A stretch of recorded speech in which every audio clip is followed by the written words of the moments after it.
ആഗ്രഹിച്ചതിന്റെ പകുതി പോലും ആസ്വദിക്കാൻ ഞങ്ങളുടെയൊന്നും വിദ്യാർത്ഥി ജീവിതത്തിൽ കഴിഞ്ഞിട്ടില്ല. ധരിച്ചിരുന്നത് 2-3 വസ്ത്രങ്ങൾ മാത്രമാണ്. സ്കൂളുകളിലേക്ക് പോകുമ്പോൾ ചിലപ്പോൾ എടുത്തു നൽകുന്ന ഒരു കൺസെഷൻ, അത് നഷ്ടപ്പെട്ടാൽ പിന്നെ കിലോമീറ്ററുകളോളം നടന്നു പോകണം. ഞങ്ങളുടെ PTA മീറ്റിങ്ങുകളെക്കുറിച്ച് ഞങ്ങളുടെ രക്ഷകർത്താക്കൾക്ക് അറിയില്ല. ചേർത്ത സമയത്ത് അവിടെ വന്നു എന്നല്ലാതെ പിന്നീട് TC വാങ്ങാൻ മാത്രമാണ് ഞങ്ങളെ തേടി പലപ്പോഴും രക്ഷകർത്താക്കൾ വരുന്നത്. വീട്ടിലെത്തിയാൽ പശുവിൻ്റെയും ചാണകത്തിൻ്റെയും അതിനുവേണ്ടിയുള്ള പുല്ല് ചെത്തലും വൈക്കോൽ വാങ്ങലും അതിനെ കുളിപ്പിക്കലുമടക്കം എന്തെല്ലാം ജോലികൾ. കൂട്ടിൽ കോഴിയെ കയറ്റേണ്ടതിൻ്റെയും താറാവിനെ സന്ധ്യയ്ക്ക് അന്വേഷിച്ചു പോകേണ്ടതിൻ്റെയും ജോലി ഞങ്ങൾക്കുള്ളതായിരുന്നു. സന്തോഷകരമായ വളരെ സമൃദ്ധമായ ഭക്ഷണം ഒരുപക്ഷെ ഒരു സന്തോഷ ദിനങ്ങളിൽ, പെരുന്നാളിനോ ഓണത്തിനോ അതുമായി ബന്ധപ്പെട്ട ദിനങ്ങളിൽ മാത്രമാണ്. എന്തിനേറെ ഞങ്ങളുടെയൊക്കെ ഇഷ്ടത്തിനനുസരിച്ച് ഞങ്ങളുടെ മുടിയൊന്നു വെട്ടാനുള്ള സ്വാതന്ത്ര്യം പോലും ഞങ്ങൾക്കുണ്ടായിരുന്നില്ല. വസ്ത്രത്തിന്റെ നിറമോ രൂപമോ ഭാവമോ തീരുമാനിക്കാനുള്ള സ്വാതന്ത്ര്യവും അവകാശവും ഒന്നും ഞങ്ങൾക്കുണ്ടായിരുന്നില്ല.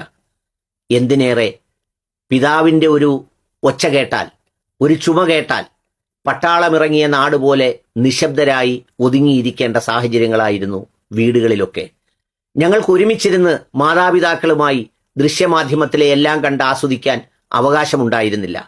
പറമ്പിൽ കളിക്കാൻ പോകുന്നത് പോലും പേടിച്ചും ഭയന്നും അകലെ നിന്ന് പിതാവിന്റെ കാലച്ചയോ വാഹനത്തിന്റെ ശബ്ദമോ വരുന്നോ എന്ന് കേട്ടുകൊണ്ടു വേണമായിരുന്നു പോയി അല്പനേരം കളിക്കാൻ. എല്ലാത്തിനും അതിൻ്റെതായ നിയന്ത്രണങ്ങളുടെ ലോകമുണ്ടായിരുന്നു. നിങ്ങൾ എന്നത് പറഞ്ഞാൽ വിശ്വസിക്കില്ല, നിങ്ങൾക്കത് കേൾക്കാൻ താല്പര്യവുമില്ല. പക്ഷേ ഞങ്ങളൊക്കെ ഇന്ന് പിതാവും മാതാവുമൊക്കെ ആയപ്പോൾ ഞങ്ങൾ അന്ന് അനുഭവിച്ചതിൻ്റെ നേരെ എതിർദിശയിലാണ് നിങ്ങൾക്ക് വേണ്ടിയുള്ള സൗകര്യങ്ങൾ ഒരുക്കുന്നത്. എല്ലാ അർത്ഥത്തിലും നിങ്ങൾക്ക് വേണ്ട ഭക്ഷണം അത് വീടിനകത്തുനിന്നോ പുറത്തുനിന്നോ നിങ്ങൾക്ക് എത്തിക്കുന്നു. നിങ്ങളുടെ വസ്ത്രങ്ങൾ നിങ്ങൾ തിരഞ്ഞെടുക്കുന്നു, അതിൻ്റെ ബ്രാൻഡ് നിങ്ങൾ തീരുമാനിക്കുന്നു. നിങ്ങളുടെ കൈകളിൽ ഇന്ന് വളരെ ചെറുപ്രായത്തിലെ മൊബൈൽ ഫോണുകളും പഠിക്കാനെന്ന പേരിലാണെങ്കിലും ബാക്കിയുള്ള സംവിധാനങ്ങളെല്ലാം തരുന്നു. 6-7 വയസ്സാകുമ്പോഴേക്കും നിങ്ങളുടെ സ്വകാര്യതയെപ്പോലും ബഹുമാനിക്കാൻ ഞങ്ങൾ നിർബന്ധിതരാകുന്നു. നിങ്ങൾ ഞങ്ങളുടെ മേൽ ഒച്ച വെക്കുമ്പോഴും നിശബ്ദരായി നോക്കിക്കൊണ്ട് നിൽക്കേണ്ടി വരുന്നു. നിങ്ങളുടെ ആവശ്യങ്ങൾക്ക് മുന്നിൽ, പലപ്പോഴും നിർബന്ധങ്ങൾക്ക് മുന്നിൽ നെടുവീർപ്പോടെ വഴങ്ങേണ്ടി വരുന്നു.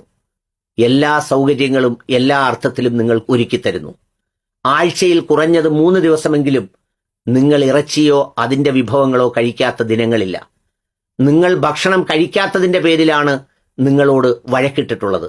ഭക്ഷണമില്ലാത്തതിൻ്റെ പേരിൽ നിങ്ങൾ ശബ്ദമുയർത്തേണ്ട സ്ഥിതി വന്നിട്ടില്ല. നിങ്ങളുടെ സൗന്ദര്യത്തെക്കുറിച്ചും നിങ്ങളുടെ മുഖത്തുണ്ടാകുന്ന പാടുകളെക്കുറിച്ച് പോലും ഉത്കണ്ഠപ്പെടുന്ന മാതാപിതാക്കളുടെ ലോകമാണ് ഇന്നത്തെ ലോകം. ഇത്രയുമൊക്കെ സ്നേഹം വാരിക്കോരി നിങ്ങൾക്ക് തന്നിട്ടും നിങ്ങൾ എന്തേ ആ വാരിക്കോരി നൽകുന്ന ജീവനുകൾ ആഗ്രഹിക്കുന്നതിൻ്റെ പകുതിയെങ്കിലും പൂർത്തിയാക്കാൻ നിങ്ങൾ ശ്രമിക്കാത്തത്? അവരുടെ ആഗ്രഹം നിങ്ങളുടെ മേൽ എന്താണെന്ന് നിങ്ങൾ എന്താണെന്ന് ചോദിക്കാത്തത്?